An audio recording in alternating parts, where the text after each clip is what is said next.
Eu sou Vânia Mendes, sou professora da Rede Municipal de Ensino de Santo Antônio da Patrulha. Também atuo como tutora no Polo Universitário de Santo Antônio, com o curso de graduação ofertado pela Universidade Federal de Santa Maria em Educação Especial. Hoje à tarde, nós temos o privilégio, a alegria e, no meu caso, a honra de receber duas alunas do curso de graduação da Educação Especial. Aliás, são duas alunas muito aplicadas, né, que estão cursando segunda ou terceira graduação, curso de graduação. A Marília Negreiros é formada em Psicologia pela UBRA de Canoas, com pós em Educação em Direitos Humanos pela FURG e atendimento especializado pela UERGS. Trabalha em consultório particular como psicóloga em Palmares do Sul. Já a Cristiane Alves da Cunha é fonoaudióloga e pedagoga por formação, trabalhando no município de Viamão e na rede particular em educação infantil, também em Alvorada, com atendimento educacional especializada na educação de jovens e adultos. Ambas são formandas em educação especial, cursando agora, no segundo semestre de 2020, o 8º semestre da graduação. Então, temos formatura por aí. Elas apresentam hoje o assunto AEE e o aluno da educação de jovens e adultos, estratégias e possibilidades. Passo, então, a palavra a vocês, meninas. Vamos lá. Olá, boa noite, boa tarde, né? Finalzinho de tarde para nós. É um prazer, assim, uma honra ter recebido esse convite, né, da Vânia, da Dilce, para estar tendo essa conversa nesse momento, né, que é um momento de algumas incertezas, de algumas mudanças no nosso panorama do cotidiano escolar. Então, é importante fazer algumas reflexões acerca disso. Marília? Boa tarde, então, a todos, né? Como a Vânia apresentou, eu sou a Marília. Fiquei muito feliz com o convite que a Vânia realizou e em nome da Dilce e da instituição para representar o nosso curso, né, de Educação Especial. E a Cris e eu decidimos por esse tema, ela por trabalhar na área e eu em função do meu estágio que eu realizei o semestre passado nessa área, né, da ED. Gurias, eu vou abrir a apresentação, tá? Eu não vou conseguir enxergar vocês, mas qualquer coisa deem um grito.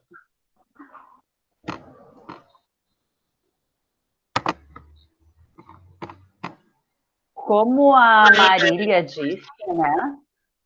Nós optamos por esse tema, em função das nossas experiências, né?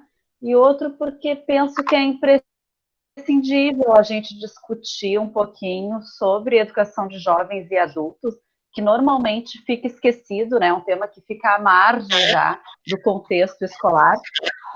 Estão me ouvindo, meninas? Sim.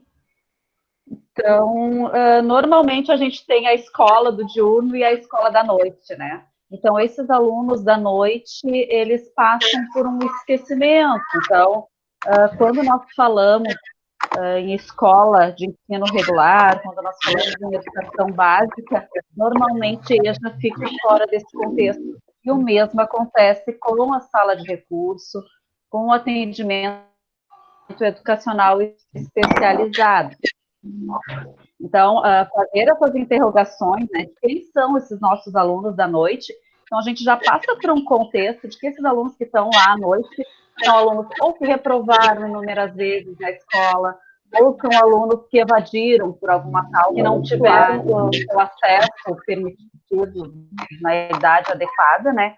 Ou casos que atualmente têm aparecido muito, pelo menos na minha experiência escolar, muitos alunos que tiveram acesso negado há uma década atrás, eles não tiveram acesso permitido na escola em função de alguma deficiência. Ou eles tiveram o acesso permitido, mas não tiveram as garantias de permanência, né? Então, são alunos que atravessaram a escola e rapidamente tiveram a porta de saída. E hoje eles retornam na educação de jovens e adultos.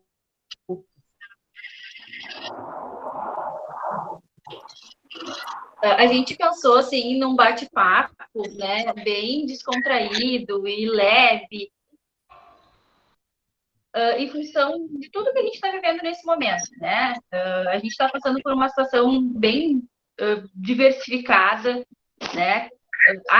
Descontextualizada, e seria muito chato se a gente viesse aqui de uma forma muito teórica e trouxesse todas as leis só para possíveis. Assim, a gente pensou de uma forma mais leve, né?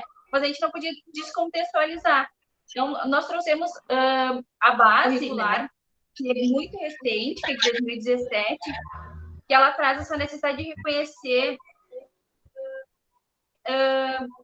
a pessoa com deficiência como um aluno, né? De garantir que ele fique inserido na escola, que ele fica incluído na escola e que ele, além do acesso, ele tenha um currículo adaptado, tenha experiências pedagógicas inclusivas, que ele tenha a oportunidade de experienciar outras atividades pedagógicas que tem dentro do contexto dele, que ele consiga realmente aproveitar, se apropriar do aprendizado, né? Então, que ele tenha acesso a essa diferenciação curricular conforme a lei brasileira da pessoa com deficiência, que também é recente, que é de 2015.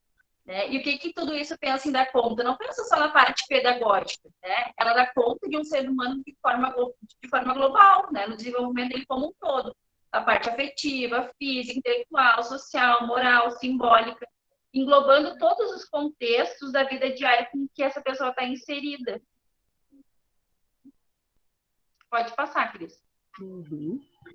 E bem nesse sentido, né, gurias, que cabe assim, a todos os atores sociais rediscutir, eu botei essa imagem que acho que simboliza bem, né, algumas práticas que a gente tem enraizadas na escola, né, de que forma a gente vai centrar esses esforços na prática cotidiana, que a sala de aula, a escola em si acaba sendo uma correria, acaba sendo uma loucura, eu sempre brinco que é uma loucura boa estar na escola, né, então, nessa correria cotidiana, de que forma a gente vai repensar essas práticas enraizadas para atingir esse aluno que já não deu certo a repetição do mais do mesmo, né?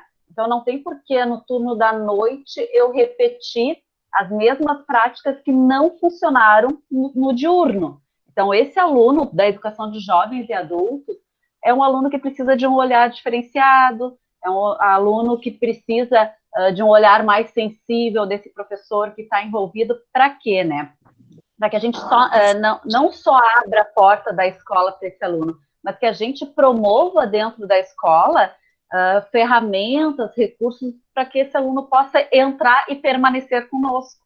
Então, que a gente não tenha uma evasão grande desses alunos, ou quem tem experiência com ele já sabe que esses alunos, muitas vezes, a gente inicia o ano com a turma cheia e aos poucos a turma vai esvaziando e chegam os meses de agosto, setembro e as turmas já estão bem esvaziadas. Por quê, né? Porque a gente dá a oportunidade do acesso, mas a gente não reflete acerca da permanência e da permanência com aprendizagens de qualidade. Então, a escola já rompeu com esse paradigma de que o aluno com deficiência deve estar na escola para socializar. Também deve estar na escola para socializar, mas ele, além de socializar, ele está lá para aprender. O cerne da escola é a aprendizagem. Então, de que forma a gente vai romper com essas raízes engessadas para garantir essa aprendizagem desse aluno, né? Que é um desafio.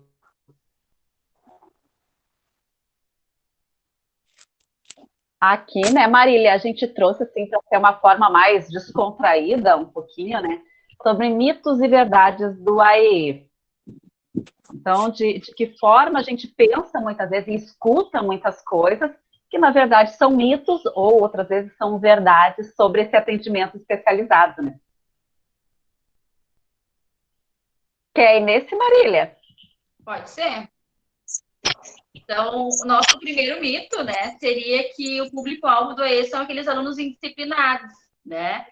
E a gente sabe que não, né? Mas muitas vezes a pessoa com deficiência, ela vem com essa marca de indisciplina porque ela não está assistida da forma que é prevista, né? Então, se a gente for pensar numa criança com alta habilidade, né, que já sabe ler, entrou alfabetizado no primeiro ano, e ela vai entrar para a escola aprendendo beabá, né? Como que essa criança não vai ser indisciplinada?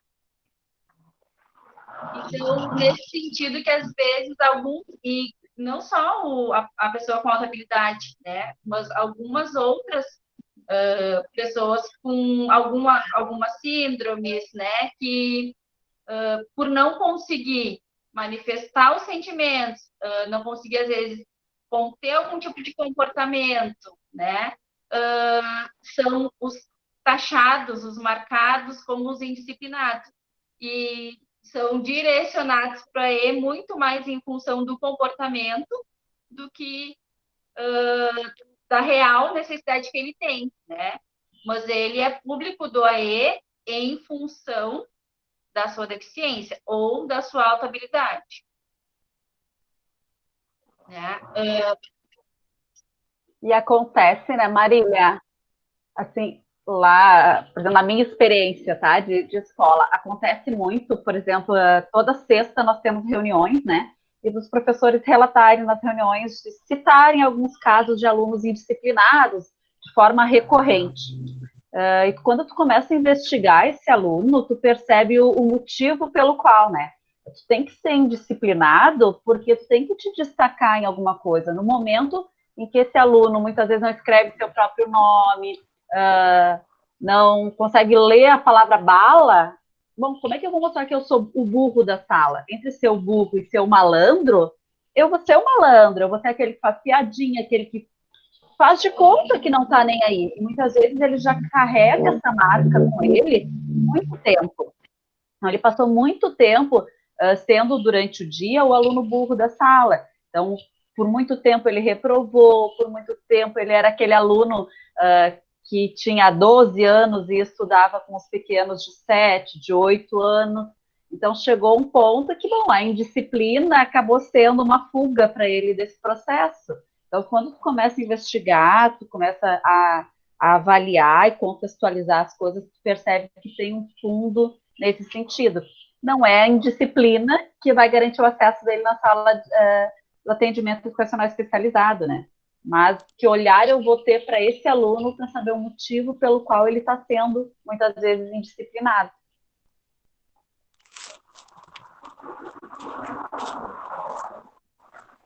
O segundo ponto, então, que é uma verdade, né? O professor da E trabalha em parceria com o educador da sala de aula comum.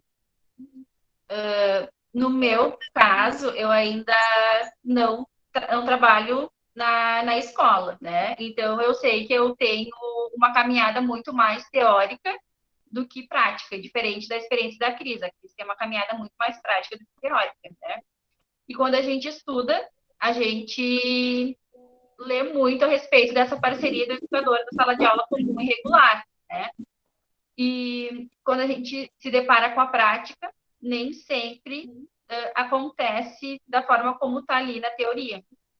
Mas muitas vezes é uma questão até da gente conseguir articular, né, de uma forma que os dois façam um trabalho juntos, né, colaborativo. Acho que a Cris tem né, pode contribuir um pouco mais, né, nesse ponto em relação a isso, essa parceria, né, por experienciar isso na prática dela. É uma questão, assim, de ter um vínculo forte, né, com essa escola, da escola perceber a importância do trabalho do AE. Então, algumas escolas tu vai esbarrar, né, na questão de que o aluno vai para a sala de recursos quando está incomodando na sala de aula, ele incomodou demais, ele não está quieto, ele está atrapalhando os demais, eu mando para a sala de recursos. Mas quando tu cria uma logística bem elaborada na escola, então eu trabalho com a AE desde 2008, então ajudei, quando começamos a implementar salas de recursos no município, eu auxiliei nesse processo, né, no município de Viamão, e em seguida eu comecei a trabalhar com sala de recursos já. Fiz a especialização na área e comecei a atuar. E é bem esse sentido, assim, no momento que tu cria um vínculo com essa escola, tu consegue romper com as fronteiras da tua sala de recursos. Então, atualmente, na educação de jovens e adultos, muitas vezes sou eu quem vou para dentro da sala de aula junto com os colegas. Então, para promover um trabalho diferenciado, para estar auxiliando nesse processo em sala de aula, junto com a turma, junto com o grupo de alunos, que é muitas vezes um trabalho mais rico do que tu tirar aquele aluno do seu contexto escolar, levar para a tua sala e alguém esperar que faça um milagre com ele. Não, então tu vai para dentro da sala, tu participa desse processo, colabora nesse processo. Então, esse vínculo e esse caminho aberto, né, na relação docente é imprescindível para o sucesso do AEE. E quando a gente fala na adaptação curricular, né, ela também não é só uma prática do professor do AEE, né? Ela é uma prática da equipe da escola, né? Do orientador, do supervisor, do professor da sala regular, da direção, de todas as pessoas que estão envolvidas com aquele aluno, né? E bem isso, né, Marília, de que o aluno com deficiência, normalmente o pessoal tem o hábito de dizer, ele é aluno da sala de recursos, ele é o aluno da CRIAS. Não, ele não é o aluno da CRIAS. Ele é o aluno da escola, assim como os demais alunos, ele é aluno da escola. Então, desde o momento que ele entra na portaria, ele faz parte desse processo como um todo. Então, o pessoal da merenda, o pessoal da cozinha, o pessoal da limpeza, o pessoal da portaria, todo mundo é ator nesse processo, todo mundo participa desse processo de inclusão. Então, a importância de ter esse diálogo coletivo com a escola, com professores, com funcionários, com a equipe diretiva, todo mundo tem que falar a mesma língua dentro da escola, né? Sim. O terceiro ponto, né, que é uma verdade também, que os alunos da EJA, eles têm direito ao AEM. Porém, muitas vezes, fica impossibilitado em função de, lá na legislação prevê que tem que ser no contraturno, né? Então, na minha experiência, quando eu fiz o meu estágio, eram 2 alunas que elas tinham a possibilidade de frequentar a aula regular à noite e durante o dia participar das atividades da EJA, do AE, né? Mas pela experiência que eu e a Cris a gente trocou, é completamente diferente lá na escola dela. O município de Alvorada tem um projeto, né, diferenciado para dar conta dos alunos da EJA, então as escolas de EJA, não sei dizer esse ano, né, porque o ano presencialmente não chegou a engrenar mesmo, mas até o ano passado todas as escolas que tinham EJA tinham sala de recurso. Então, a gente tem um projeto diferenciado para a EJA, no qual esse aluno, se ele tem essa disponibilidade de ir no contraturno, ele é atendido no contraturno, caso contrário, ele tem o horário dele garantido durante a sua aula. Então, por isso que eu digo que a sala de recursos rompe com a fronteira de ter um horário estipulado, ou do aluno sair da sala de aula dele e ir para a minha sala. Não, na verdade, eu permeio essas salas, eu circulo nessas salas. Então, o trabalho é mais com o professor do que diretamente com o aluno. Ele também tem o seu horário, o seu atendimento, que sempre precisa, mas normalmente sou eu que circulo nos espaços para auxiliar nesse processo. É uma prática diferenciada, mas está visando o aprendizado do aluno, né? A integralidade Exato. dele dentro da escola. O quarto mito, então, né? O quarto ponto seria um mito, né? Que o AE tem um objetivo de reforço escolar. Né? Bem sabemos, né, Cris, o quanto nossas professoras batem nos nossos objetivos, nos nossos planos de aula, né? O quanto a gente às vezes nos descontam pontos em função disso, porque a gente tem um objetivo completamente diferente. Não que a gente pense que o AE seja um reforço escolar nos nossos trabalhos, mas a necessidade de encontrar o caminho do AE ter a funcionalidade correta do que ele é proposto, né? Então, ele não é um reforço escolar, né? Ele não vai ir para a sala do AE para aprender o que ele não conseguiu aprender em sala de aula, né? Pelo contrário, a gente bate muito na tecla durante a faculdade toda na questão das funções psicológicas superiores, né? Memória, atenção, pensamento. Então, são outras habilidades que estão que são atribuídas, né, no AE, que a gente vai trabalhar e vai maximizar, potencializar dentro do atendimento. Não é que está descartado o conteúdo da sala regular, pelo contrário, né? A gente vai ter que dar conta de juntar as duas coisas e potencializar essas outras funções, né, que são muito importantes, né, que são muito pertinentes para o atendimento. Então, de maneira nenhuma, o AE é um reforço escolar. Ele não vai lá para fazer o que ele não conseguiu fazer em sala de aula. Exato. Aqui daí, né, o quinto ponto daí é um mito, né, questão de infantilizar o conteúdo na EJA para facilitar o aprendizado. Então, a Marília trouxe isso que é imprescindível mesmo, né? Não, eu não vou dar um jogo da Peppa Pig, das vogais, porque ele não é alfabetizado, mas ele é adulto. Ele tem a experiência de vida dele, ele tem uma vida contextualizada, e eu não vou tirar ele do contexto social dele para colocar ele numa forma infantilizada de educação infantil. Então, de que forma eu vou trazer o acesso ao conhecimento, de que forma eu vou estimular essas funções superiores para que seja uma mola propulsora para a aprendizagem dele, né? Sem infantilizar, sem botar ele a ligar pontinho, a pintar o desenho da abelha por causa da letra A. Então, de que forma eu vou contextualizar, é imprescindível na educação de jovens e adultos, né? O número 6 fala, é uma verdade, então, não precisa de laudo para frequentar o AE, não precisa, então, esse aluno pode ter a avaliação, então, do professor da sala de recurso, juntamente com a equipe pedagógica, eles vão fazer esse parecer pedagógico, não é uma avaliação médica, eu não tenho, de forma alguma, formação para dar uma avaliação, um diagnóstico médico para esse aluno, mas eu vou dar o meu diagnóstico pedagógico. Então, a parte pedagógica, sim, a gente pode dar conta. E é isso que a gente faz para que esse aluno, que muitas vezes não tem esse laudo, muitas vezes são alunos que chegam com 18, com 20 anos na escola, que sabe que tem as suas deficiências, mas ele nunca teve acesso à conclusão de um laudo, né? Então, esse aluno, sim, tem direito.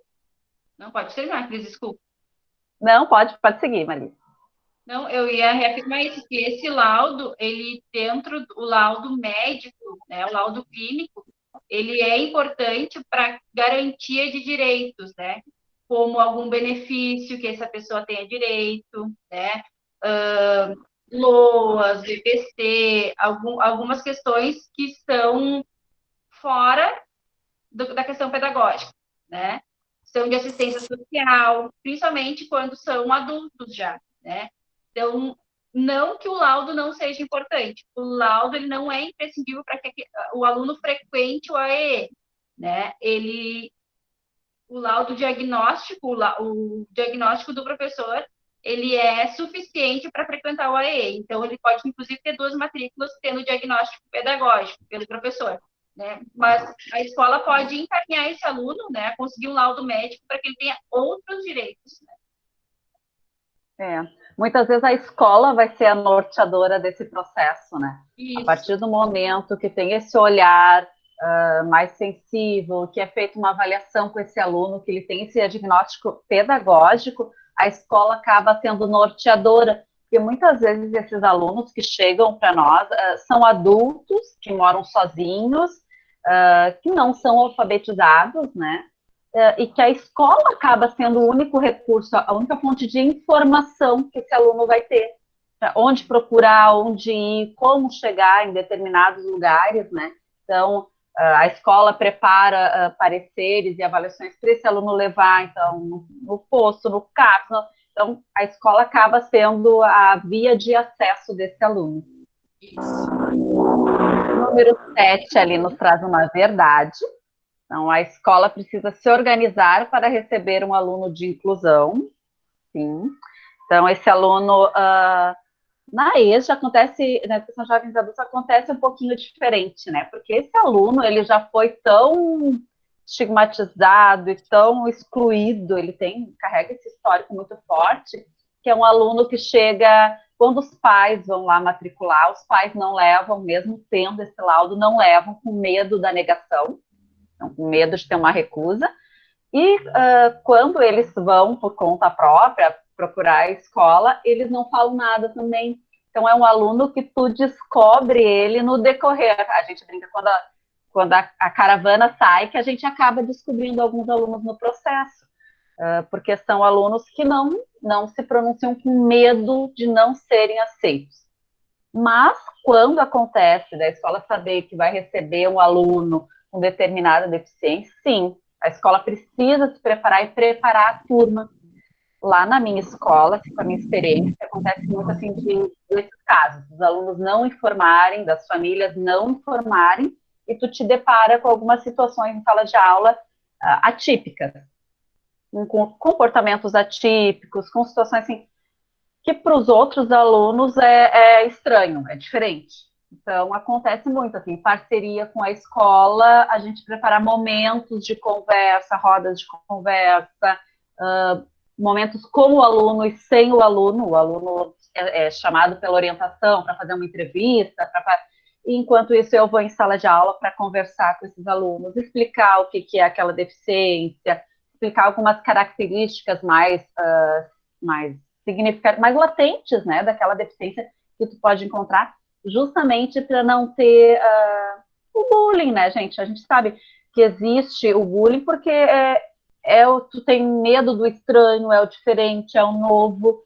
Então, o novo sempre causa essas reações. Então, é importante que os demais alunos também estejam preparados e saibam lidar com algumas situações do cotidiano, né? No número 8, a gente pode falar. O 8º ponto, então, é um mito, né?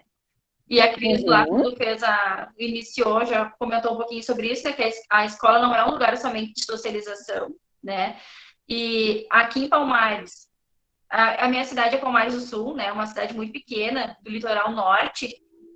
Então, a EJA tem uma turma muito singular de idosos, né? E a gente percebe que o fato somente dele sair de casa já é suficiente, né?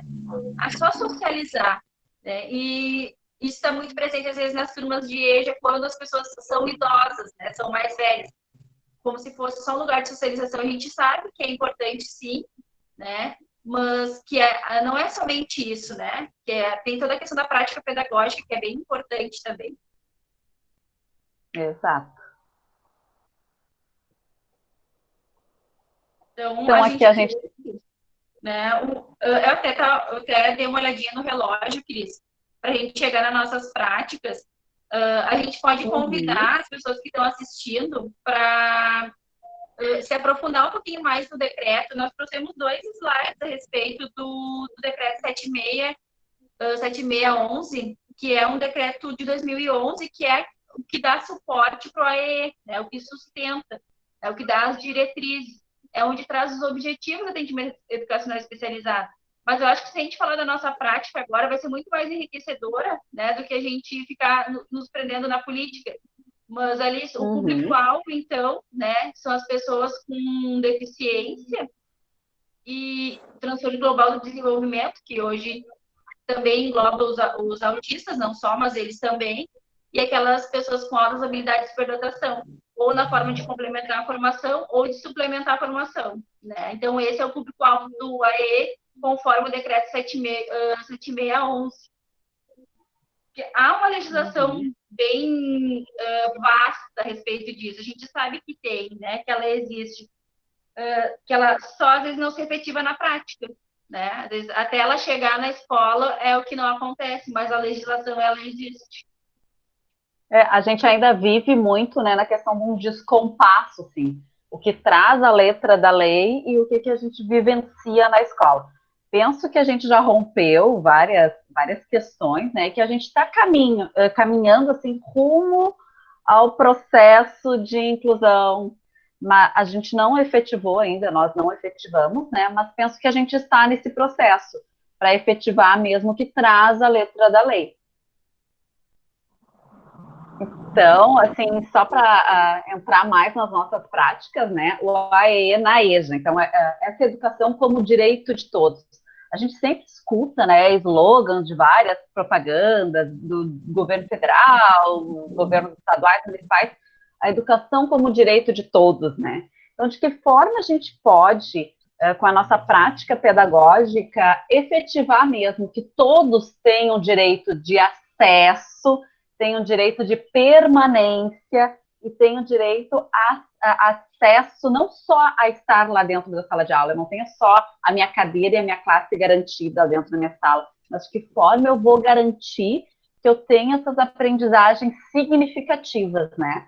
Então, não é eu chegar em sala de aula, eu falo muito assim, converso muito com os colegas titulares das turmas, então, bom, o aluno não é alfabetizado, o aluno tem, sei lá, é autista, não tem linguagem oral, e ele está lá na minha sala de aula, enquanto todo mundo está aprendendo sobre a história do Brasil, eu vou levar para o meu aluno uma folhinha xerocada da Mônica para ele ficar pintando. Ele gosta de pintar, então, enquanto todo mundo está aprendendo um determinado assunto, ele está pintando a folhinha da Mônica.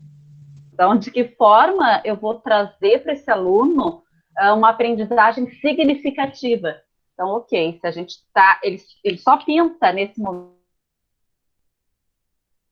uma coisa vinculada à história do descobrimento do Brasil, de que forma eu vou trabalhar com uma turma, então, vamos construir uma maquete, vamos construir um mapa, vamos construir um processo no qual ele também possa contribuir. Ele pinta, então, de que forma ele vai auxiliar nesse processo com a pintura dele? Então, não é ele pintar um desenho que eu tirei da internet, joguei no Google, peguei aquele desenho e ele está ocupando o tempo dele, não está incomodando os outros, e eu estou dando a minha aula. Então, é promover essa acessibilidade. Então, acessibilidade não é só colocar uma rampa na sala de aula, que promove esse acesso. A acessibilidade tem que garantir o acesso à comunicação, o acesso à linguagem, o acesso... Então, de que forma eu vou garantir esse acesso ao todo para esse aluno, né? Essas fotinhas que eu trouxe aqui são de alunos meus, tá? Com autorização.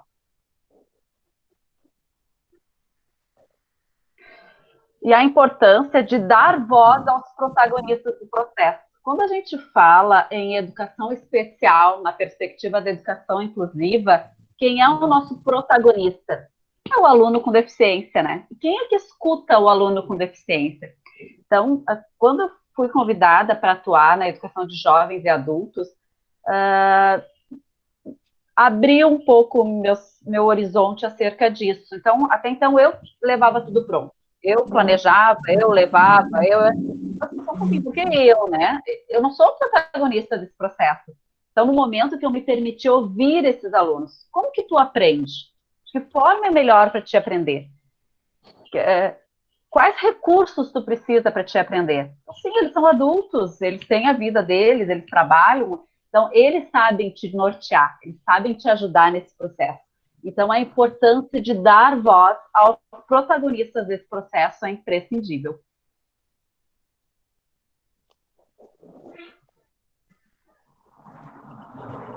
Então, falando um pouquinho da minha experiência, né? Foi um estágio curricular, né? Foram 11 semanas. Elas frequentavam comigo. Eram 2 alunas da EJA, que tinham no contraturno o AE, 2 irmãs, 2 surdas, 2 adultas. E eu não sabia Libras. Eu entrei num curso de Libras no mesmo momento que eu entrei no estágio. E elas não sabiam português. Então, foram diversos desafios, né? E como que eu ia conseguir não infantilizar, porque tinha que dar conta de tentar alfabetizar elas em português e em Libras. A primeira coisa que me surgia, assim, era contextualizar, né? Então, na reunião com a professora do AEE, eu quis saber um pouquinho mais do que essas alunas gostavam, né? E eu descobri que elas faziam doce e salgados para festas, né? Então, elas gostam de cozinhar, né? Então, vou usar como uma das estratégias, né, dos caminhos que eu posso seguir com elas, a questão da culinária. E, surpreendentemente, me deu muito certo, né?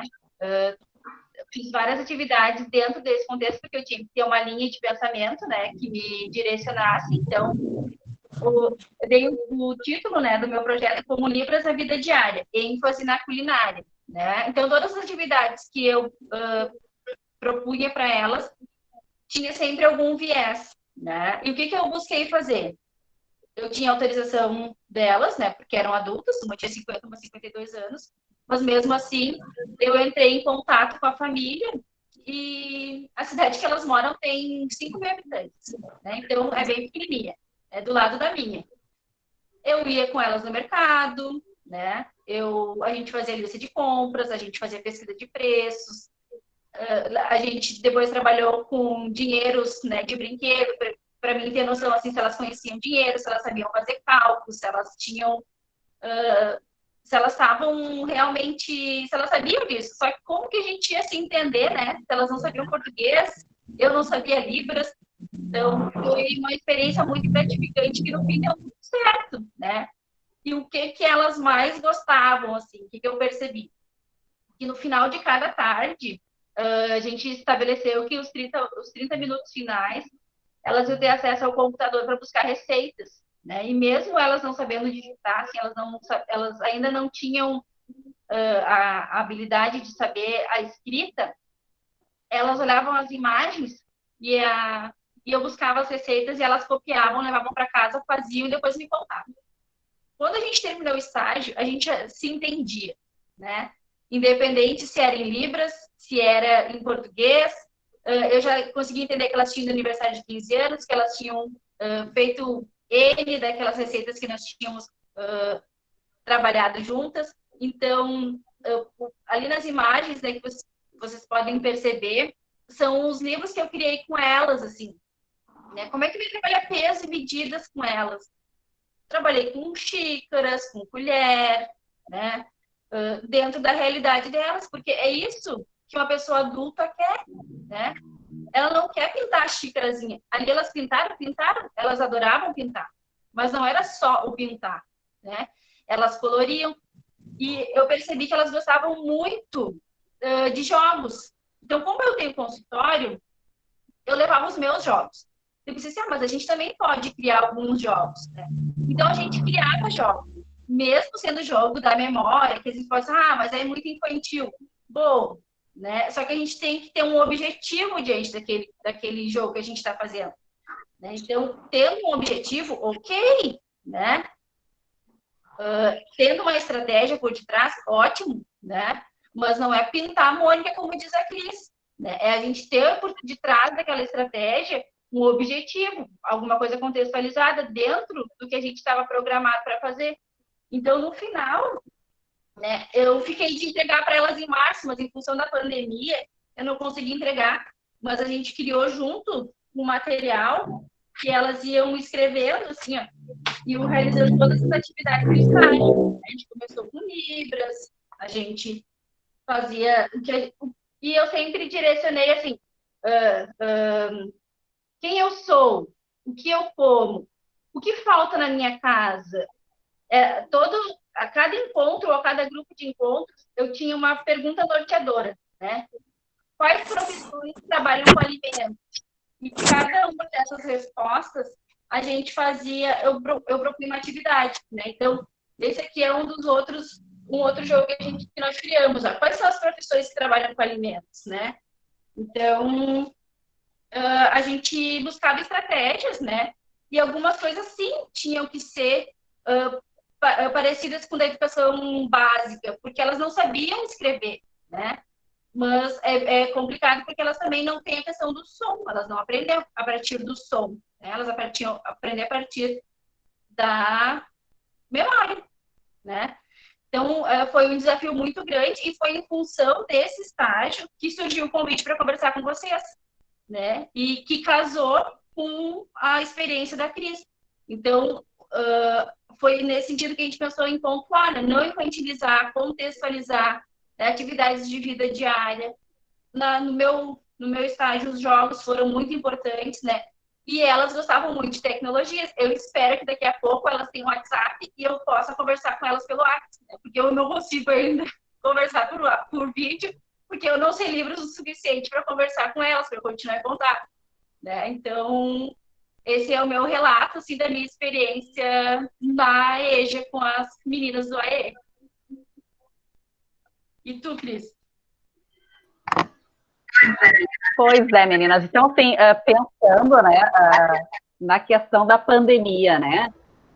Normalmente, nós, como professores em sala de aula, a gente já enfrenta vários desafios no nosso cotidiano. E a pandemia foi mais um desafio. Então, a gente está sempre pegando caminhos incertos, esses caminhos não são sinalizados, não são asfaltados, então muitas vezes eles nem existem e a gente vai trilhando, né? E a pandemia foi um desses. Então, de que forma tu vai garantir o acesso desses alunos, né, à sala de aula durante a pandemia? Então, antes de passar a sua tinta, então, assim, para esses alunos, a minha escola está trabalhando com o Classroom, mas esses alunos não conseguem ter acesso, né, os alunos que eu atendo, então, de que forma eles estão, eu estou contribuindo com eles. O WhatsApp, então, é uma das principais ferramentas que a gente está utilizando. Tem uma das famílias, um aluno que aparece recorrentemente na minha sala, que é o Nicolas, que eu já atendo ele há uns 3, 4 anos. Então, esse aluno mora com o pai é um senhor, bem humilde também, eles não têm celular, eles não têm internet. Então, para esse aluno, eu preparei na escola uma caixa com várias orientações. O pai foi aluno nosso também anteriormente, com várias orientações, quais atividades elas pode fazer em casa, vai fazer a massinha de modelar, vai levantar, vai arrumar a cama, organizei uma rotina para ele, porque a gente trabalha muito com ele, com as atividades de mal para ele, que a escola daí recebeu esse pai para pegar esse kit, e os demais alunos com o WhatsApp. Então, alguns até conseguem entrar, acessar o Classroom, mas eles não conseguem daí realizar as atividades que os professores estão postando. Então, os professores também estão orientados a adaptar, então eles me enviam essas atividades e eu explico para esses alunos de que forma eles vão fazer e executar essas atividades. Então, rompeu com o que a gente vinha fazer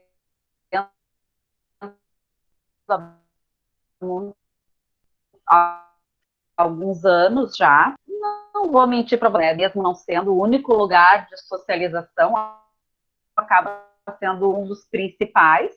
E eles também estão privados dos outros convívios, né? Então, eles não estão acessando uma praça, não estão indo à igreja, não estão convivendo socialmente, o que acaba tendo um prejuízo. Alguns trabalham, foram afastados também do serviço por serem grupos de risco.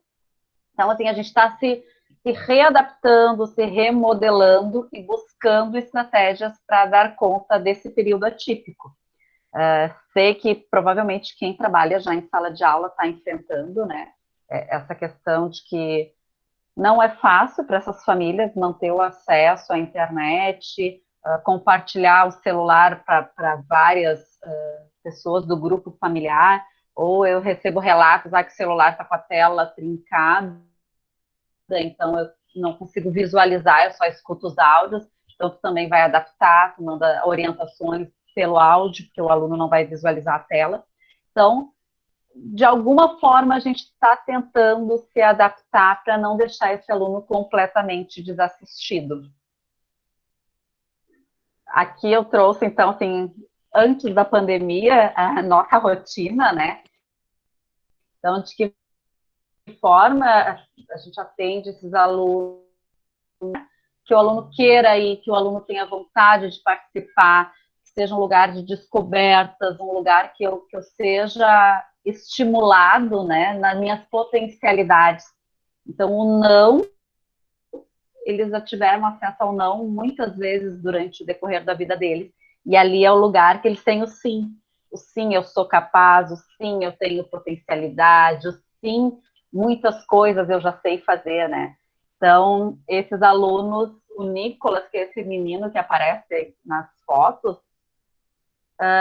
é um aluno que ele tem autismo, ele não tem linguagem oral e tem uma deficiência intelectual moderada. Então, a gente trabalha com ele muitas questões de vida diária.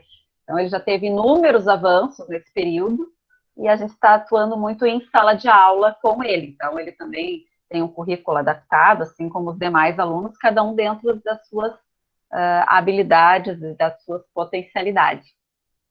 Eu vou fechar aqui a apresentação para conseguir visualizar você.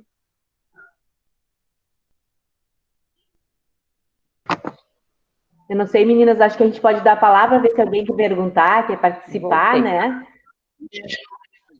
Claro, assim, se o pessoal participar, ótimo, né? Abre o microfone e fala. E se não, daí eu vou comentar, porque tem vários comentários que foram surgindo, tá, Cris e Marília, durante a fala de vocês. Mas como vocês estavam com uma fala, né, tranquila, com liquidez, assim, eu deixei para a gente comentar sobre os comentários que estão ali no chat depois. Mas primeiro, então, vamos ver se alguém quer participar, se quer falar alguma coisa, tá na hora. As meninas estão aí para responderem.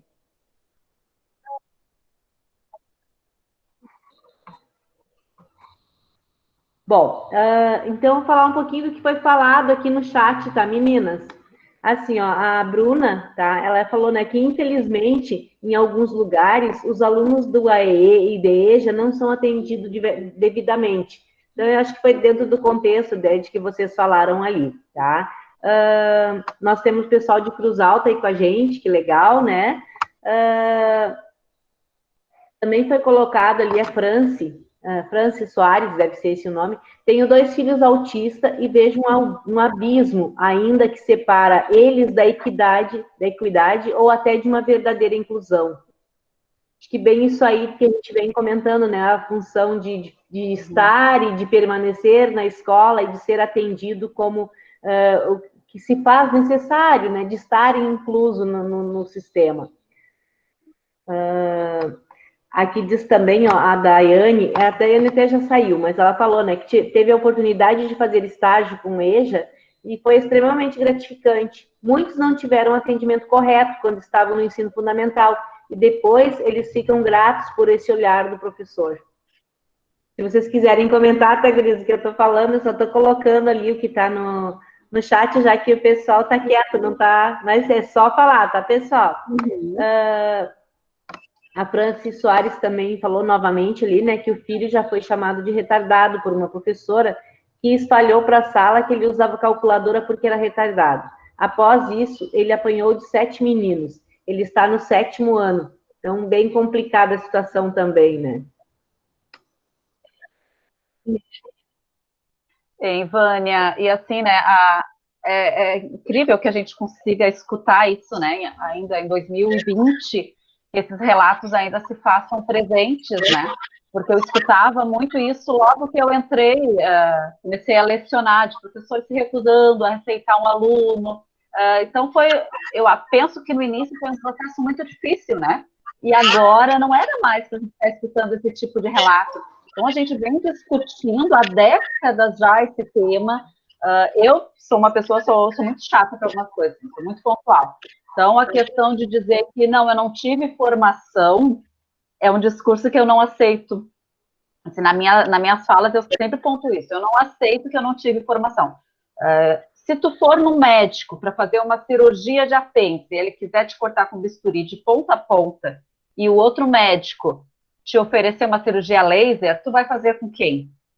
Tu vai fazer com quem fez cirurgia laser. Mas o outro que quer abrir toda a tua barriga vai te justificar, mas eu não tive formação. Quando eu me formei, não existiu laser. Tu vai aceitar isso? Não. Então, eu, como professora, eu não posso ter esse discurso de que eu não tive formação. Eu busco a minha formação de forma contínua para atender o meu público, o público que eu escolhi trabalhar. Meu aluno e a minha sala de aula foram as minhas opções. Então, eu não sou professora por falta de opção, sim por opção. Então, é inadmissível nos dias de hoje a gente escutar esse tipo de discurso, né? Retrógrado, engessado, lamentável. E o aluno, ele é do professor, seja de qual a forma ele for e de qual as aprendizagens ou qual dificuldades ele tiver, o aluno é do professor. Então, o professor, ele tem formação para ser professor e para buscar, né, o Cristiane, como contemplar aquele aluno ali. Então, essa desculpa realmente ela não tem mais vez nos dias de hoje, né? Continuando ali, então, muitos alunos com deficiência não apresentam indisciplina, são até apáticos em demasia, né? Porque tem professor que reclama, né, que aquele aluno ali que ele tem problema, né? Ele é indisciplinado e tal, e alguns são o contrário. A gente vê que às vezes esse aluno que ele fica apático, ele acaba sendo colocado de lado, porque ele não é um problema, né, para o professor. Então o professor acaba esquecendo dele, mas não deveria, né? Deveria estar de olho em todos, como estão aprendendo e como está se dando esse processo com cada aluno. Exato. Acaba, né, Vânia, que é bem isso, assim, os alunos quietinhos demoram 2, 3 anos para eles chegarem na sala de recurso, né? Porque eles não incomodam, eles são ótimos copistas, né? Eu brinco que copiar até a máquina de xerox copia. Assim, eles copiam tudo no caderno, está copiado, são excelentes copistas, não incomodam, então no final do ano eles passam. Agora, o aluno que é inquieto, que incomoda, que sai da sala, que empurra a classe, que derruba o colega, esse chega, assim, em uma semana ele está na nossa classe, pode ter certeza. Por quê? Porque são alunos que desestabilizam o professor, são alunos que desestabilizam a minha rotina de sala de aula. Então, esse olhar atento é imprescindível. A Franci, ela contribuiu várias vezes ali, né? Ela comentou que ela tem 2 alunos com, né? E ela comenta de novo ali que assim como não é fácil ser mãe, também não é fácil ser professor, né? Mas tem que buscar os caminhos. Assim como a mãe tem um filho e tem que buscar os caminhos, o aluno, o professor também. O aluno é dele, ele tem que buscar os caminhos para alcançar esse aluno, né? A Daiane Ross também comentou, né, que o AE é importantíssimo e a gente precisa desse suporte, né? A sala de AE, ela dá ajuda, dá base para os professores, né? A Bruna fala ali, poxa, Franci, que triste ler teu relato. Infelizmente, vamos ter muito disso ainda. Muitos professores não estão preparados para certos públicos. Então, é que tu falou ali, né, Cris, que a gente ainda vê muito disso na época de hoje que não seria.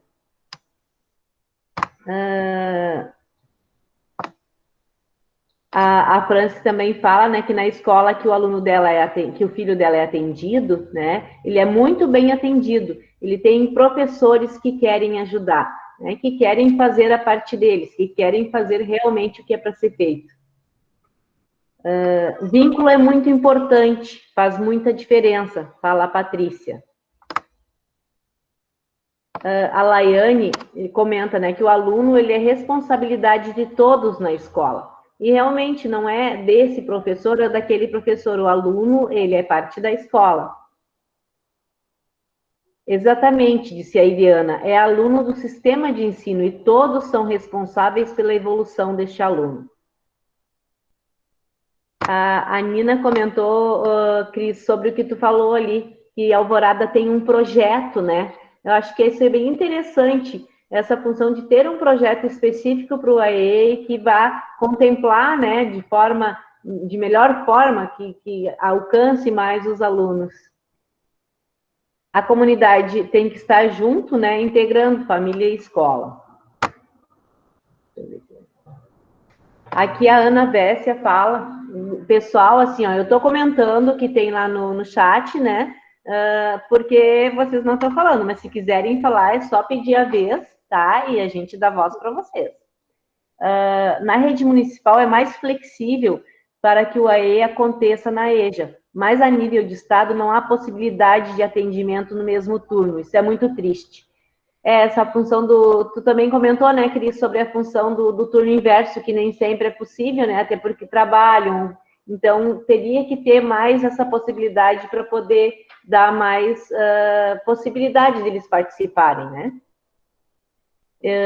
eu coloquei ali, né, que a função, esse foi um comentário meu mesmo, que a função do professor poder fazer uma avaliação pedagógica é uma vitória, né? Porque antes só aquele aluno que tinha o laudo que ele tinha direito ao AE, né? E hoje a gente tem essa possibilidade do professor ele perceber que o aluno tem a necessidade e ele conseguir, né, com a equipe ali da escola, fazer um laudo e esse aluno poder ter esse atendimento. Isso é muito importante. E além do atendimento, né, Vânia, ele poder ter dupla matrícula e a escola receber duplamente, né, essa verba, né? Eu gostaria de falar. Pois não, pode falar, Adriana. Alô? Oi? Pode falar, estamos ouvindo. Estamos. Eu sou a Adriana, sou professora do município de Imbé, Litoral. Eu trabalho com EJA há pelo menos uns 12 anos. O que eu vejo, assim, olha, de experiência, simplesmente fui jogada para uma sala de EJA, né? Eu aprendi o que eu aprendi na prática, procurei alguns aperfeiçoamentos, fiz alguns cursos pela Universidade Federal, eu leciono inglês. Então, assim, é uma língua totalmente diferente para eles, vamos ser bem honestos, eles mal sabem português. Eu entro em cada sala de EJA, eu já entro com o seguinte pensamento: cada aluno aqui dentro é especial. Cada aluno meu da EJA, ele é diferente. Eu não tenho um planejamento linear. Eu tenho vários planejamentos dentro do meu conteúdo, tá? E em todo esse tempo, uma das coisas que eu noto é a aula que eles mais gostam. É a aula que eles mais gostam de estar, né? Eu levo para o laboratório de informática, eu levo para a sala de vídeo, eu gosto de trabalhar muito com séries. Então, nesse processo de trabalhar séries, a gente faz muito trabalho multidisciplinar, né? Pega a professora de arte, de português, professor de história, e praticamente o nosso ano passado, a gente fez essa experiência, né, dentro da sala da EJA, tá? Com os anos finais da EJA. Nós trabalhamos projetos o ano todo. Então, conseguimos englobar várias disciplinas, foi muito gratificante, eles aprenderam muito, eles buscaram conhecimento, tá? Que isso, para mim, assim, foi de grande valia, de ensiná-los a buscar o conhecimento, né? Eles acabavam percebendo coisas que nós não percebíamos dentro da série, né? Então, surgiram trabalhos, assim, ó, muito legais, apresentações, eles falando, né? Eles aprenderam a ir para frente, a ter voz. É só um relato de experiência. É uma das salas que eu gosto mais de trabalhar. Adoro trabalhar com EJA. Ô, Adriana, muito legal, né? Assim, o teu relato. E dessa questão assim, de ter esse olhar de que cada aluno na EJA é especial. E não é mentira, né? Porque se ele está na educação de jovens e adultos, algo não deu certo no processo linear dele de aprendizagem. Ou algo não aconteceu como tinha que ter ocorrido. Então, eles são alunos especiais. Então, assim, parabéns pelo seu trabalho, né? E eu falo sempre que, para mim, trabalhar na educação de jovens e adultos é o turno que me dá mais prazer. Por quê?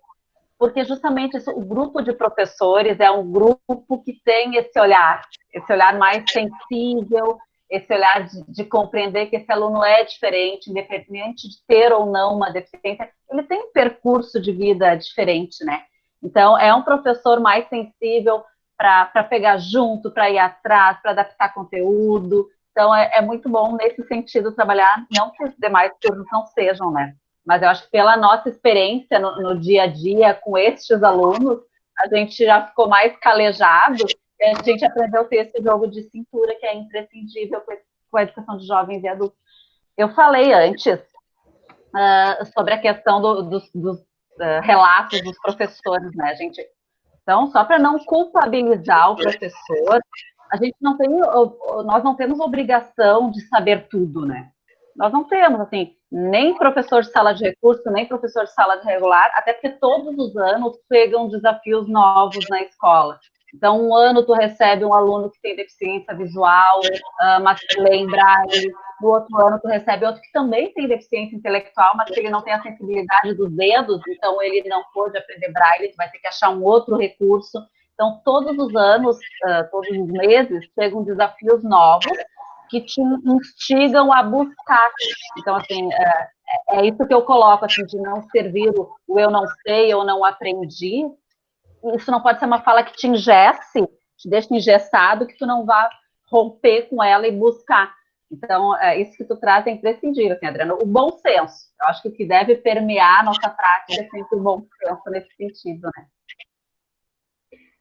Teve uma das meninas que participou que fez a pergunta assim, ó, quando é o professor que faz o laudo pedagógico, né, que não é um laudo médico, um laudo clínico, tá? Como que fica o censo escolar? Quem vai classificar esse aluno? Como é que será que fica, meninas? Nas escolas que eu atuo, que eu tenho experiência, esse aluno vai entrar, vai entrar no censo, até porque o censo ele te dá uma limitação, né? Então, dentro de sala de aula, dentro do teu parecer pedagógico, que forma esse aluno? É a questão visual, que está prejudicando ele, a questão auditiva, é uma deficiência intelectual, então vai preencher o censo também. Não com um diagnóstico médico, não com essa... Tu não tem um olhar médico para isso, mas tu tem o teu olhar pedagógico para nortear a necessidade desse aluno. Qual a necessidade que ele tem dentro da sala de aula? Que não tem obrigatoriedade de um CID, né, para colocar no censo. Não vai CID, não vai CID, mas daí vai uma classificação igual ali, né? Andréia Santos, ela é uma professora da escola que eu trabalho, ela comentou ali, né, que o relato muito importante, o relato da Marília, aliás, estão comentando, né, uma aprendizagem significativa. A Ana Vessia perguntou sobre isso também, Marília, se elas não estavam alfabetizadas por ter uma deficiência associada ou por não ter frequentado a escola, o ensino regular. A história de vida delas assim, é bem peculiar, né? Elas eram super protegidas pela mãe que veio a falecer. Então, a irmã mais nova, que ficou responsável por elas, achou por bem que elas precisavam ser alfabetizadas. E não, elas são super independentes, elas são muito bem inseridas na sociedade, na comunidade, elas vão no mercado sozinhas, elas são independentes, elas não têm, elas se comunicam, mas da forma delas, elas não têm nenhum comprometimento intelectual, né? Elas simplesmente não sabem o português e elas não têm a Libras, elas têm uma língua familiar, né? Elas se entendem, as duas elas gesticulam, mas não é uma língua oficial. Então, elas têm dificuldade de se comunicar com as outras pessoas que também sabem Libras, porque elas não... A língua delas é familiar, é só entre as duas, entre a família. A irmã que é ouvinte, a irmã entende elas, mas as outras pessoas não conseguem se comunicar. É uma questão bem peculiar, assim, mas elas são super independentes, né? A Bruna pergunta, quando o aluno tem deficiência intelectual, o atraso mental, e por decorrência foi passado de ano, o material deve ser feito de acordo com a idade mental ou com o ano escolar em que ele está inserido? Tem que ser adaptado de acordo com as potencialidades do aluno. Então, se ele não foi alfabetizado, ele teve o currículo adaptado, ele foi avançado nos próximos anos, ele não é alfabetizado, está no 7º ano, por exemplo, tu não vai dar um texto para ele, porque ele não vai conseguir ler o texto. Então, não vai ter uma varinha mágica que o aluno vá, a partir dali, começar a ler. Então, tu vai trabalhar, continuar com o currículo adaptado para ele. Bom, ao invés de eu trabalhar um texto, eu vou trabalhar com palavras de texto significativas isoladas, vou trabalhar com tópicos, ou, de repente, eu vou fazer a leitura oral desse texto, eu vou permitir que esse aluno possa gravar em sala de aula para ele ter esse material depois. Então, eu vou adaptar aquele currículo, aquele conteúdo, de acordo com a habilidade, com as potencialidades do aluno. Eu tenho uma pergunta da Ruby aqui também. Ela diz assim, ó, em função em função da pandemia na EJA e ensino médio, o trabalho da professora do AE tem sido focado em ajudar os alunos na organização e adequação para dar conta das atividades. Acham que estamos cometendo um erro em focarmos nesse auxílio? Na verdade, né, Vânia, não tem uma receita, né? Nunca teve. Nesse período tem menos ainda, Gurias. Então, se na tua escola está tendo essa demanda necessária, então é imprescindível. Assim, eu tenho alunos que também, dependendo do aluno, eu tenho alguns alunos que eu só auxilio na organização da rotina dele. Ele é alfabetizado, ele consegue dar conta das atividades adaptadas, ele consegue acessar o Classroom, só que eu preciso também organizar essa rotina dele. Segunda-feira tu vai entrar em tal aula, terça-feira. Então, alguns alunos precisam sim. Então, não existe um certo ou um errado, depende da necessidade do momento, né? Bom, a Irene também comenta o seguinte: muitos alunos que no turno da área não conseguem se interessar, ou que muitas vezes são considerados que é aquele que não dá certo, ou no mínimo não aprende, na modalidade EJA, muitas vezes ele tem outros comportamentos e se mostra interessado e esforçado, capaz de aprender o conteúdo desenvolvido na sala do professor. Porque ali ele é valorizado, ele vai procurar, né, da forma que ele quer, então... Vânia, tu sabe o que acontece? Pode falar, Maria. Não, eu ia até comentar a diferença entre a sala de recursos e o AE, porque são duas situações diferenciadas, né? Porque não necessariamente todas as pessoas que frequentam a sala de recursos são público do AE, né? Então, nesse sentido, ele pode até ter um reforço escolar ou um momento com uma professora, com uma psicopedagoga, e não ser público-alvo do AE. Né? Se ele é esforçado, ele tem alguma dificuldade, não quer dizer que ele tem uma deficiência, né? Quer dizer que ele tem alguma dificuldade, mas não que ele seja deficiente.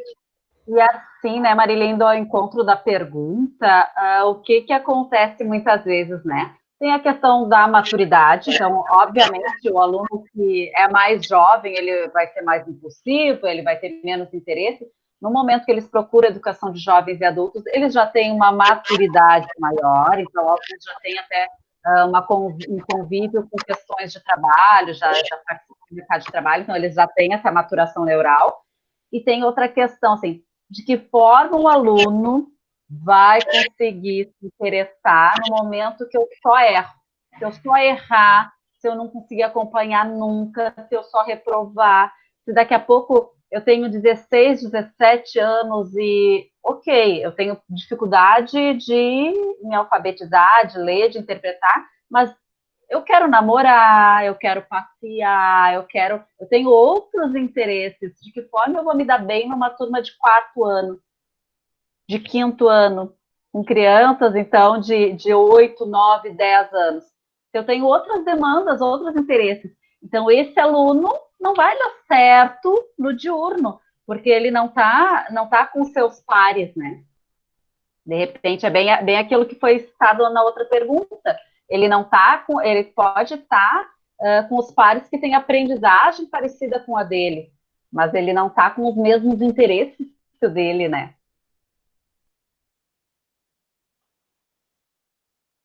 Vânia?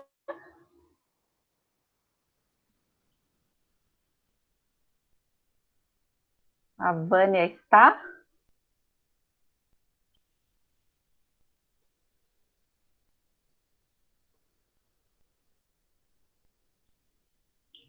Marília, tu me ouve? Eu te escuto. Então tá. Acho que a Vânia deu uma caidinha já volta. Pois é. Porque eu não consigo ver os comentários. Bom, voltei, Gurias, voltei. Tá? Voltou. Voltei. Assim, é muito bom receber, né? Eu estava dizendo aquela hora de Cruz Alta, recebemos também São Leopoldo, né? Sapucaia do Sul, Polo de Sapucaia. Então, é muito bom receber esse pessoal. A Mônica, nossa colega, né, de Educação Especial, está dizendo, né, que muito boas colocações, né? Parabéns. A Bruna também agradece, né, a vocês, meninas, e parabéns pelo trabalho e dedicação. Então, eu novamente coloco se alguém quer falar, senão daí a gente vai encerrando por aqui. Alguém queria colocar?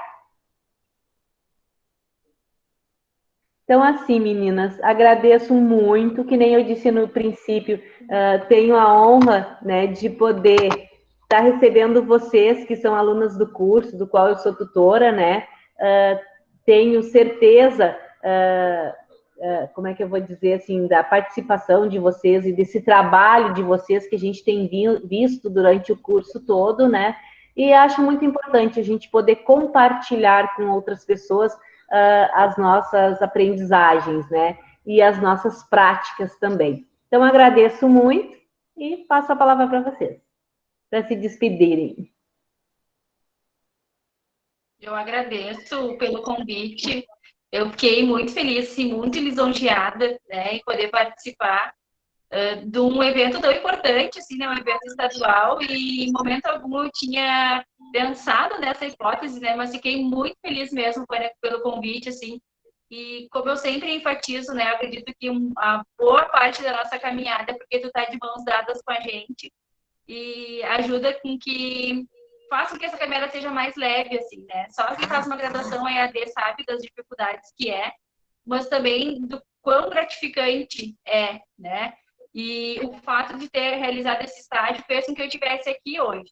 E não foi fácil, né? Não foi, né? Foi um estágio muito longo, né? 11 semanas, 4 horas cada tarde que eu passava com elas. Mas a Vânia estava presente no dia que eu apresentei, né? Emocionante, uma troca de experiência muito grande. E cada vez que eu penso nelas, me vem essa vontade de conhecer mais a Libras, de conhecer, até para conseguir me comunicar melhor com as pessoas e saber assim, como que uma comunidade, né? Ninguém, nem a professora do AE sabe Libras, né? Então, eu fico muito feliz de ter trocado essa experiência com tantas outras pessoas hoje, né? E muito obrigada por vocês terem ficado até esse momento com a gente, né? Obrigada mesmo. Foi muito especial. Meninas, eu também gostaria de finalizar, né, agradecendo a Marília pela parceria, e agradecendo a Vânia por esse convite. Muito obrigada por vocês terem nos escutado, né?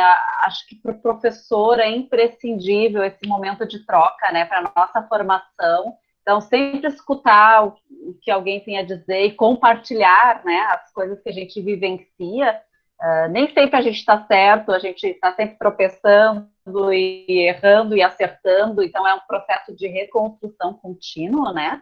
E é muito gratificante poder ter esse momento de conversa com vocês. Muito obrigada, Vânia, obrigada, Marília, obrigada, pessoal. Obrigada. Agradeço a vocês, meninas, e agradeço a todos que participaram com a gente dessa roda de conversa. Obrigada, pessoal. Uma boa noite a todos. Boa noite. Boa noite. Boa noite.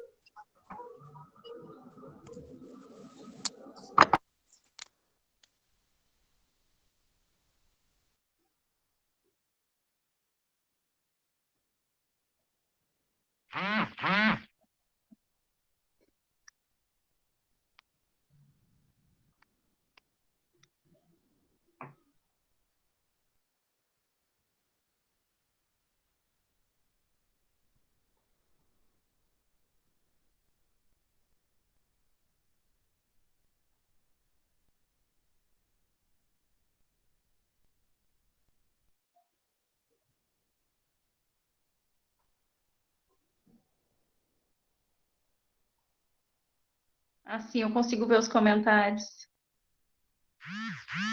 Ai, tu virou. É.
A lixeira tive que botar de suporte.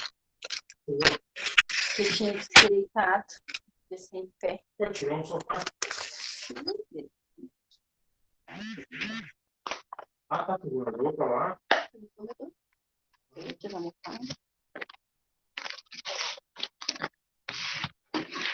Não veio a nega.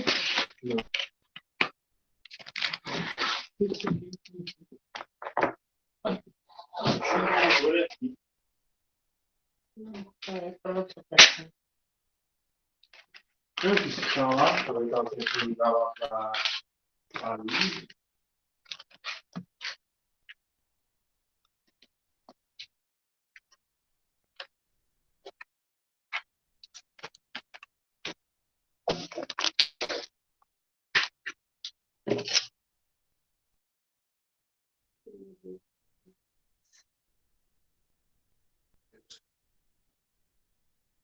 Pior que não acabava, as pessoas não paravam de falar e todo mundo gostou. E, se eu não me engano, que 99 pessoas assistiram. Que dor que sinto, toda dura. Meu telefone daí terminou lá, a Mônica. Estava tenso. A mãe. Ah, tá, mas ela só assistiu. Sim. Eu disse, então, vem pro lado de cá pra te ver. Já apresentei a semana. Daí não abri mais conversa. Eu sabia que ela botou, já apresentei a semana pra ele. Pelo amor de Deus, a pessoa não pode. Eu não sou assim, sabe? Shopping. Puxa vida. Você viu a bicharada? Tem uma traça aí? Mas nem eu. Que tinha uma baita uma traça. Não, daí a 15 minutos antes a Vânia entrou, né? E mandou um WhatsApp pra entrar pra testar. Daí entrei. Daí disse ela assim, Marília, tem que ser horizontal, tem que ser daquele outro jeito, tem que virar. Eu disse, agora eu comecei a pegar coisa, não tinha nada. Peguei, virei a lixeira. Botei a lixeira. Tu botou o telefone? Sim, o computador não funcionou de jeito nenhum.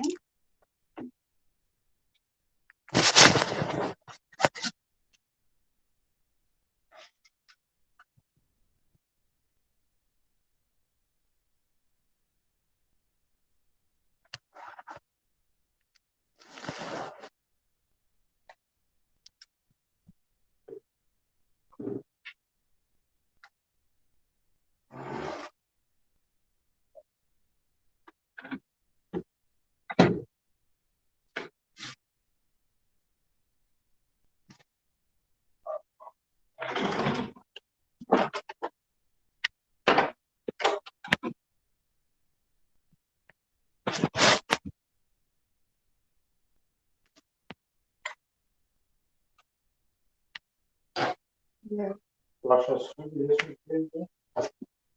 Umidade. Mas aí é sujeira. Não, ali. 94.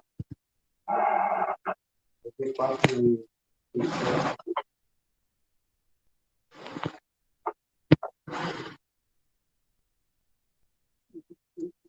Sujeira, né? Não estava lá, é mais.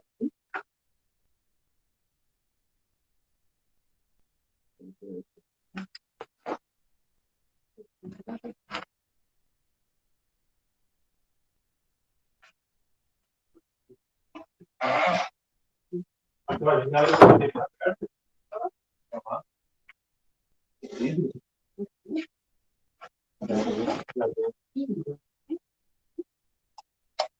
Estava tudo arregaçado, não entendi.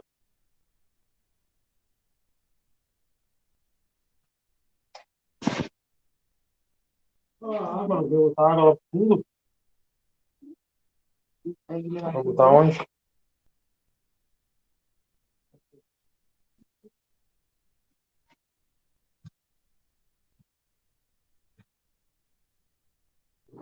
Tem que levar com móvel e tudo, né?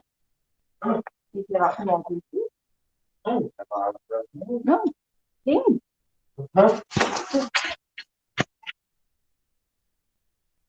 Aquele do bichinho lá,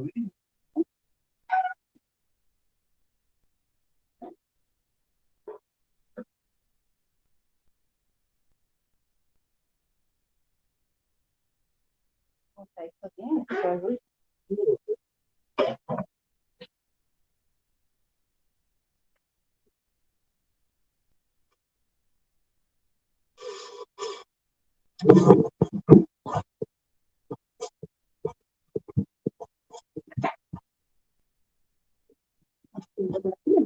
Pode.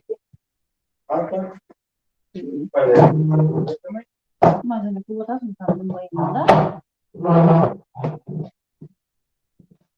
Eu tô fazendo uma armário pra cá, botar ele pra tudo lá. Bota aqui pra cá, não dá? É.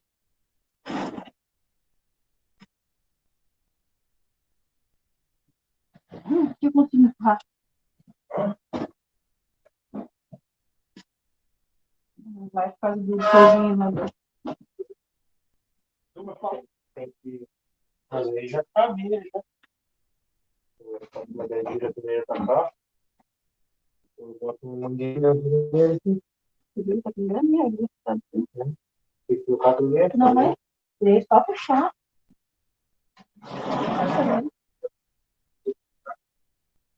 Esse aqui, ó. Pra lá e botar água nesse canto aí. Porque senão não sai os copos. Ah, não tô usando. Tem que parar agora, quando tá? A água vai voltar pra cá.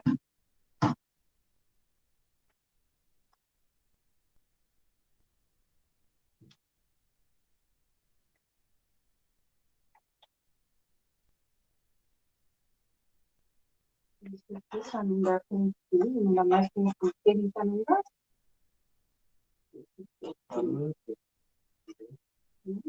Eu não sei se ela tá tudo aqui. Vou passar tudo pra música, né? Aquele mural lá de quem?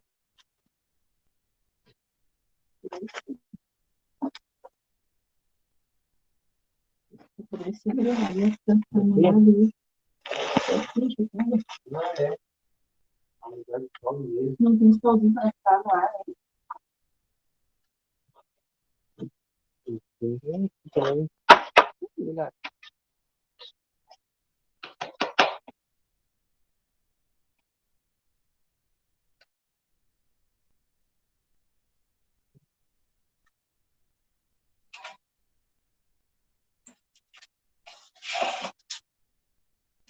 Bota para aqui.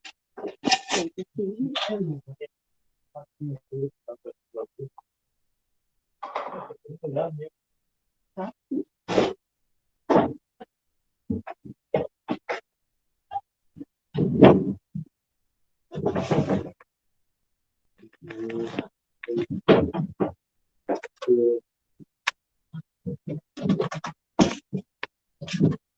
Pode ir para nós também.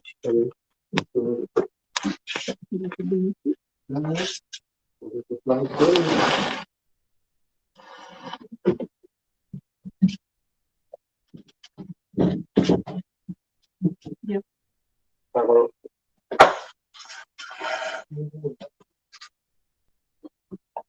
Já, escorrendo mais. Achei nada. Sabia?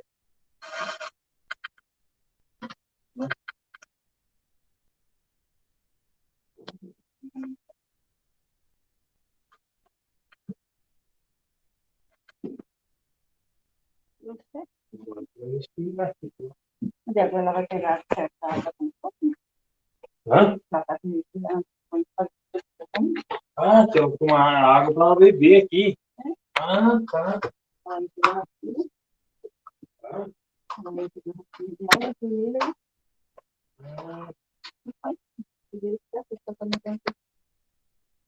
Não, achei que era água que ela pegava para lavar alguma coisa. Ah, é água para beber. Ah, agora É, na medida, né? Também se não puder, a gente deixa.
Isso aí. Registro.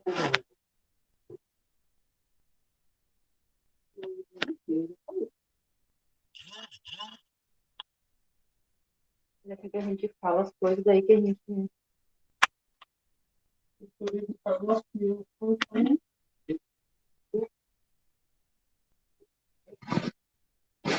Eu faço, né? Falar com dinheiro.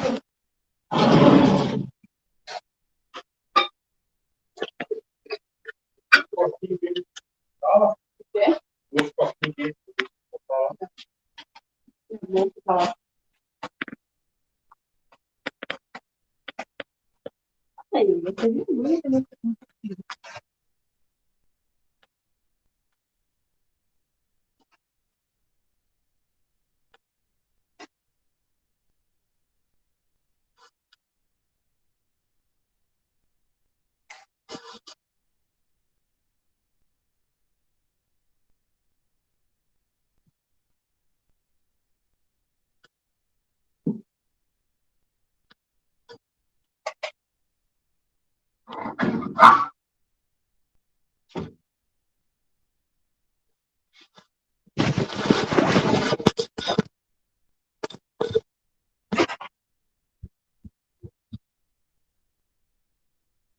É a cozinha da coisinha. Hã? A cozinha da. Não, Não, tudo bem.